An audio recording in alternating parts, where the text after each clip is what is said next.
বিকালের বাজারে মাত্র 30 টাকায় 10টা কলা পেয়েছিলাম। যেহেতু আমি অনেক দিন শুক্তো খাইনি, মিঠে শুক্তো, তাই আজ ওটাই সিদ্ধান্ত নিলাম। কিনে আনার পর থেকে ফ্রিজে প্রায় 5 দিন বন্দি ছিল ওগুলো। কিন্তু মিঠে শুক্তোতে চাই কাঁচকলা তো বটেই, বেগুন ও বড়ি অ্যাডিশনাল। কিন্তু ম্যাডামের বেগুনে অ্যালার্জি থাকার জন্য বেগুন দিতে পারিনি। তোমরা অবশ্যই দেবে। চলো জেনে নিই কীভাবে বানাবো। প্রথমে কাঁচকলা ও বেগুনকে ডুমো ডুমো করে কেটে নিতে হবে। শুকনো খোলায় 5 ফোড়ন, জিরে, তেজপাতা, সর্ষে ও পোস্ত ভেজে গুঁড়িয়ে নিতে হবে।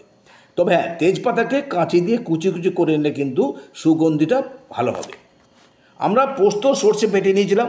বড়ি ভেজে ওই তেলেই কালো জিরে ও শুকনো লঙ্কা ফোড়ন দিয়ে কলা ভেজে নিয়েছিলাম। নুন হলুদ দিয়ে বাটা মশলা যোগ করে কষে নিয়েছি। পরে রোস্টেড গুঁড়ো মশলা যোগ করেছি। আমরা ঘি দিইনি, বাট তুমি অবশ্যই 1 চামচ ঘি দেবে। একবার ট্রাই করে দেখো, আমাদের খুবই ভালো লেগেছিল, আশা করি তোমারও ভালো লাগবে।